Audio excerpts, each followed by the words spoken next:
You're late, you fucking dickheads. Go fuck another fish, asshole. I'm so fucking sick of that rumor. It's not a rumor. Fuck you, Barry.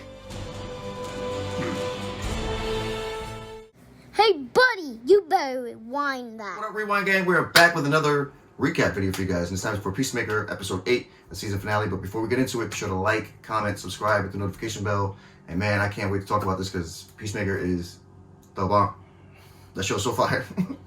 That show's so fire, man. Hands down, I don't care what nobody says. That was probably the best show, like, so far, the last couple of months and stuff like that. And James Gunn, thank you. Thank you. Thank you. Man. Like, thank you for real. Yeah, it was an amazing show. Like, it was like what everything, like, I expected to come out of a James Gunn project. You know what I'm saying? This guy just has just a golden touch, you know, with it. I don't even know where to begin. There's so much to talk about. To be able to run two franchises like that and then give it its own spin without it looking like your previous work, is just, that's masterful. And he was not even supposed to have this project because this whole thing happened with this beef with Disney over Twitter, and then, you know, they fired him, and then all of a sudden he went to Warner Brothers, he signed up for Suicide Squad. They started feeling a certain way. Yeah, because Suicide Squad, it was successful too. Yeah, and they were like, "Oh yeah, you got to come back over here and do Volume 3. We need you." So he came back to them, whatever. But look how the opportunity, you know what I'm saying? When bad things happen to people, like sometimes good things can come out of it. And look at now, he's a part of 2 major studios right now. So and he's gonna continue. Yeah, because he got the Bloodsport and he's talking about it. He wants to really make it happen. He really wants to bring Harley and the only thing that's probably stopping it is we're gonna get Regis Alba for every week. But it's gonna be, you know, they'll figure it out contract wise and all that stuff like that. Yeah, of course. But let's get into Peacemaker here. Great season finale. Well, obviously we have to talk about the major. Well, first of all, I should say this: careful for spoilers. If you haven't seen it, you know, just shouldn't have clicked the video if you didn't watch it yet. Go watch it right now, then come back and come chop it up with us. It was perfect. Spoiler alert: Justice League is, well, not technically Justice League. Aquaman and Flash and shit. You get to see them at the end. But you want but basically you want to break it down like in a way like it's from the finale or the beginning, because I could the beginning was to me was such a good transition from film to show. Yeah, it literally started off previously on Suicide Squad. Yeah, that the was first episode. That was fire. Because I've seen mad spin-offs of shows from movies and it's not that great. But that shit was like, okay. This is the perfect transition to how the show is. Yeah, it literally still felt like we were still watching the movie. And all the characters in it too. Yeah. Amanda Waller, the Amanda blonde Waller was chick, there. Amelia at the Amelia was there. The grizzly beard looking dude. Yeah, Johnny Echoes, he was the chubby dude and stuff like that. He with the glasses, he's funny, great funny fucking sense of humor. David Chase, which we fell in love with, which was freaking Vigilante. Yo, he stole it. Him and Judo Master. And Judo Master. I like Judo Master. Judo Master. Swole man, so strong. Yeah, Judo Master. And another thing too, what made this show so good is that also because back to James Gunn is that James Gunn makes you fall in love with the lovable losers or anything. Like we fell in love with a fucking tree in Guardians. And then here we have Eagly, which is I'm in love with a fucking bird. Yeah. I love Eagly, man. Yeah, and then he did it with King Shark in the Suicide Squad. Yeah, you know what I'm saying? He just makes these characters come to and Polka Dot Man too. Yeah. Like these characters come to life even more and more and more and stuff like that. He gives them more depth and shit. Yeah, you know what I'm saying? It's not just a big shark, whatever. You're like, oh man, I want to hug this dude. Well, obviously they did. Ratcatcher, she hugged him a couple of times. Word. That was like her best friend. Even though you want to hear in the beginning, but that was just the beauty of what James Gunn does, man. But we also got to see his father, the White Dragon. Oh yeah, the White Dragon. Yeah. That was and what's cool about this show too, it had a lot of in-depth with what's going on and stuff like that when it comes to like conspiracy theories, mainstream political misinformation and stuff like that. Peacemaker you kind of tell that he kind of grew up with that. So there was a lot of conversations he had, about the government and stuff like that, and he would have with them, and it was just like, wait a minute, people don't really think like that. No. And you got to see it too with the. It's kind of like this, he was so right side, and then this girl was so left side. I forgot her name, Amanda Waller's daughter, or whatever. Latoya, is it? Yeah, Latoya, I think it was. Was it Toya? I think so, something like that. So, yeah. I apologize, we forgot your name, But yeah, so it was good too. There was more than just an action show. The dialogue and the script writing was amazing and stuff. Of course. The intro, let's not forget. If you guys, don't skip the intro. That's all I gotta say. Yeah. That shit's that's a fucking fire ass intro, man.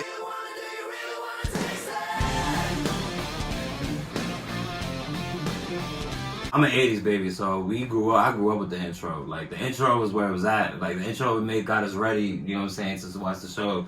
But I guess it's the whole streaming thing. Like, I don't want to. Before I watched it, I read that James Gunn was like, "Don't skip the intro. Like, watch it." And I'm glad that I didn't fucking skip the intro. And he's gonna fucking love it too. He was like, "You're gonna love it." He was like, "I'm telling you." And it too. Love the song. Do you really want it? Do you really? Yeah, want man. it? Fucking Wigwam. You know, the rock band from the 80s and stuff like that. And that's James Gunn, so he has such a great fucking taste for music. So. Yeah, man. All the songs, like in every episode, they always have a song at that either the end or during the show. And his rock selection is so fucking.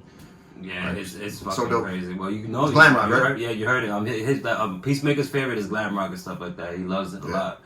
But what's crazy about it is just like he has such a great ear because when you look at Volume 1 and Volume 2 of Guardians, you know what I'm saying? People walked away with a great film, whatever, but people were actually walking away with like music. Yeah. You know what I'm saying? Yeah. You had generations of people listening to songs. The whole Guardians fucking soundtrack is fire. Yeah, from Volume 1, Volume 2. So you got people singing songs that they probably haven't been sang like in 30, 40 years. And then if you go on fucking Apple Music right now, I'm pretty sure those songs are fucking, like charting right now. They're doing Guardians Brought Me Here or Peacemaker Brought Me Here. Yeah. Facts. So I love James Gunn for that, man. And that's what and only that, like we was talking about that the other day too with the show, like how he just brings the way he did Starro, the Starfish Suicide Squad, the way he had the cow, which was the one. The cow, for the butterflies and shit. Yeah. Even the way the fucking butterflies look, they look fucking creepy as shit. And they were not really bad guys. The Starro was just chilling in space. Yeah, and they came here. The astronauts and the scientists just kidnapped him and put him there. And then that's what happened. Because when he died, whatever, he was like, "Oh, I was just floating in the stars, but you guys brought me here." And that same thing what happened with the butterflies. I guess they said that they wanted to save humanity. They felt bad. Well, the butterfly that was working, he traded because he didn't like what they was doing and shit like that. Golf. Yeah, that's the one that killed or whatever. Yeah, that was crazy. So it was like way deeper than that. It's not like your typical, "Oh, I'm a villain, I'm gonna do this," like whatever. Like these guys were like basically forced to be on this planet and they was just actually I think the butterflies chose because they were like, "Oh, we saw the future of your planet." Yeah. But who are you as a species to decide what as a species, to do, you know what I'm saying, what was best for us. So that's what made the show even more gangster. I was like, that's why Peacemaker said no. Yeah. So he declined the offer. And he didn't kill him. What was the last butterfly's name? Golf. The main one. Yeah. The main one, right? Yeah, Golf. Well, Golf was the one that he raised, whatever. Like he was helping. Right. That's okay. Yeah. He was the one that came out the senator in the beginning. Like he was the one that came. Facts. That's what I'm talking. So, but that's what I love about it too. He didn't kill him. He shot him in the chest and then just let him come out. And he saw him at the end, like sitting next to him and shit. And he gave him some money. So basically, he's probably gonna be with him all the time, and he's gonna probably go around the world looking for different things of honey and shit like that.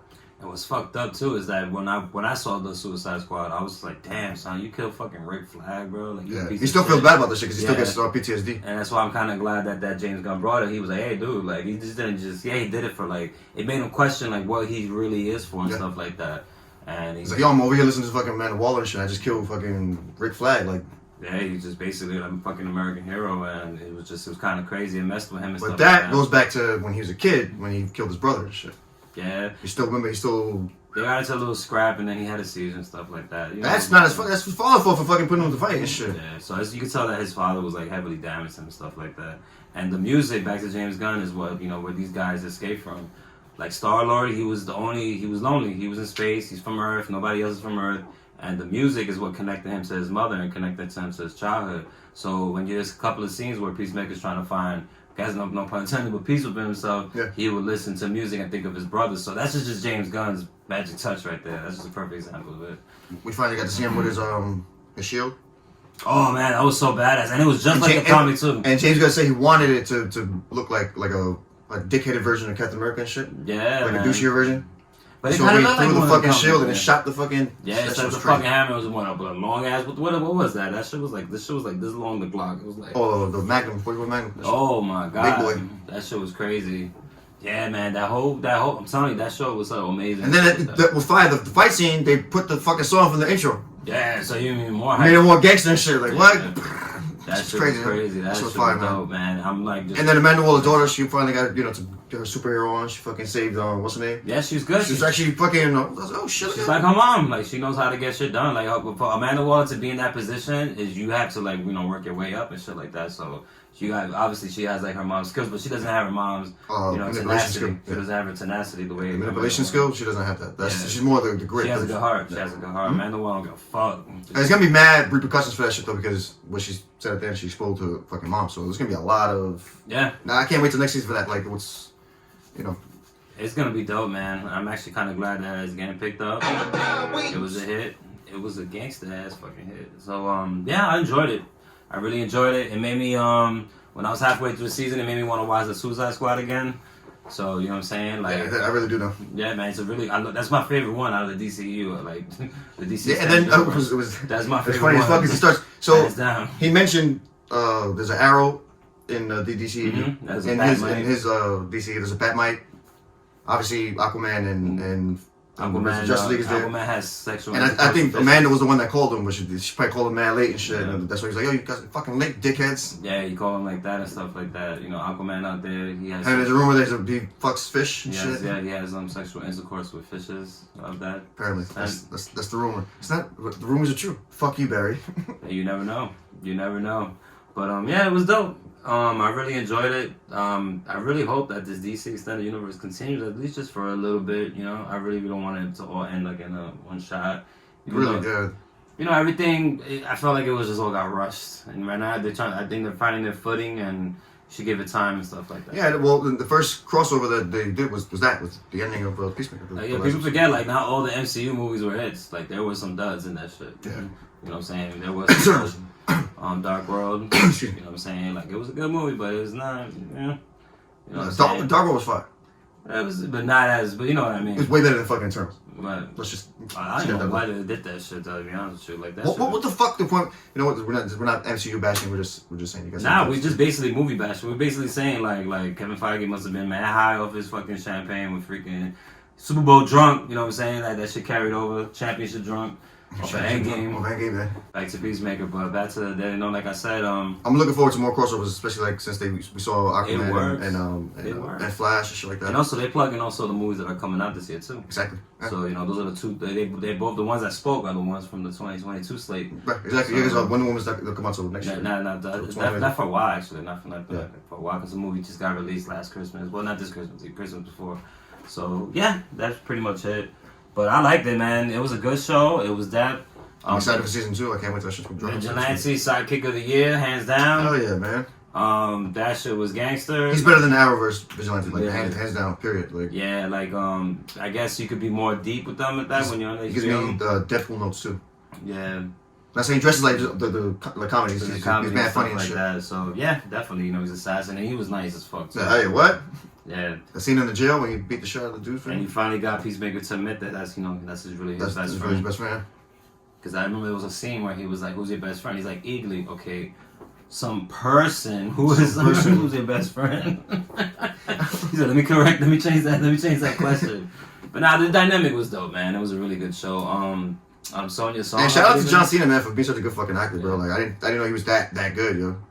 He killed it. Like he did a really good fucking job, man. Oh, and Sonya Song, man. Shout out to Sonya Song. She did a good job as the little detective.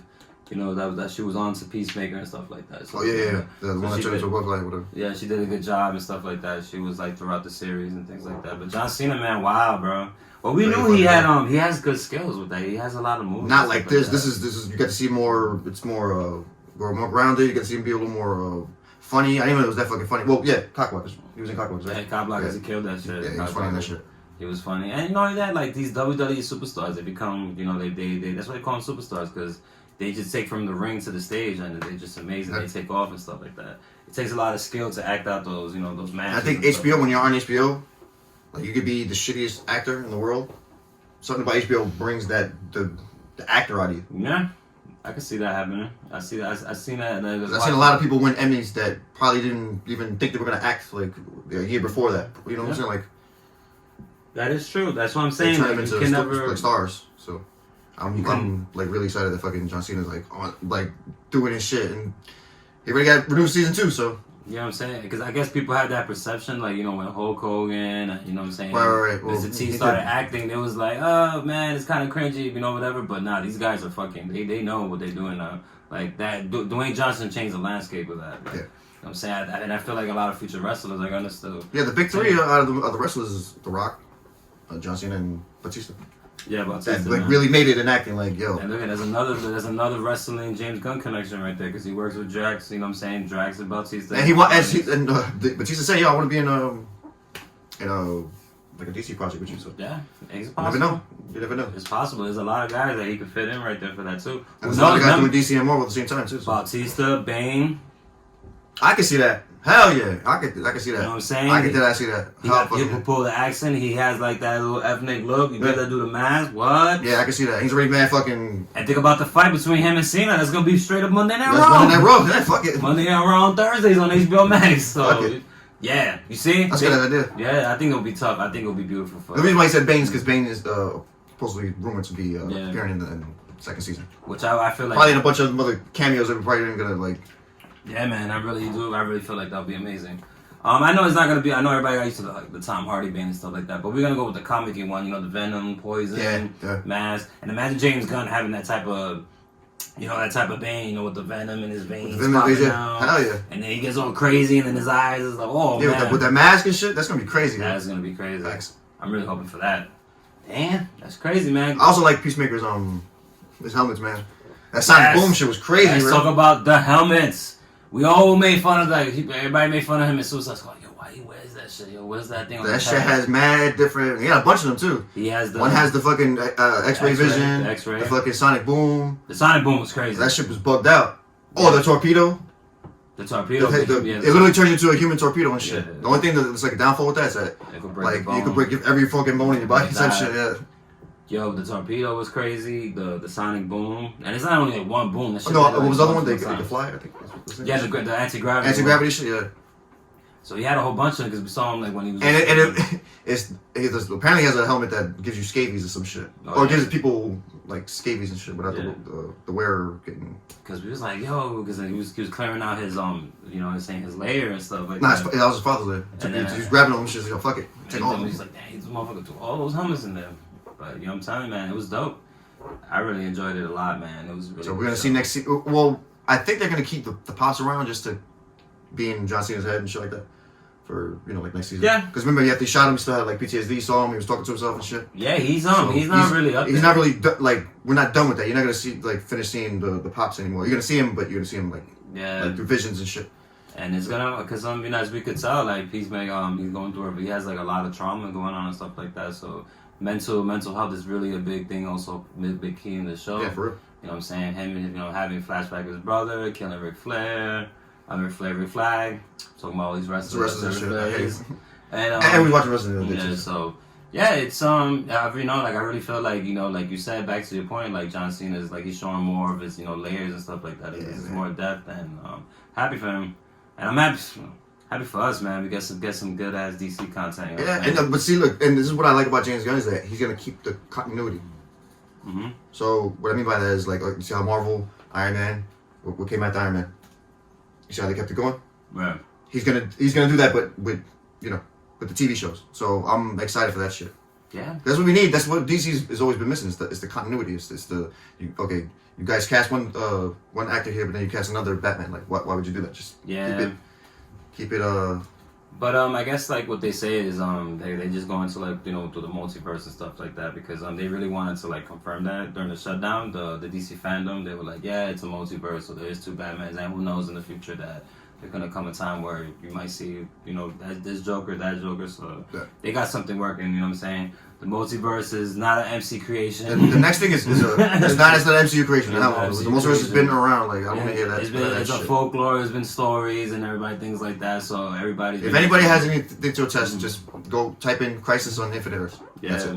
That's basically That's our version of the fucking Stranger, the fucking multiverse, Doctor Strange and shit. And like, come on, like we have like different Earths and stuff like that. We kind of created that stuff like that, and I know Marvel has the multiversal war with Kang the Conqueror and stuff like that, but it's not as crazy as that. And we have the multiversal war with fucking Monitor, so it's the same banana. Yeah, man, but so that's what they're probably pretty much doing with that. But I hope the DCU continues. And guys, let us know any Easter eggs that we missed for episode 8 or even throughout the series. Drop them in the comments. Yeah, what are you looking forward to next season? Season 2? Yeah, anything we missed, just please drop it in the comments below. I hope you enjoyed the review, guys, with the rewind, and you guys take care and have a lovely day. Hey, buddy, you better rewind that.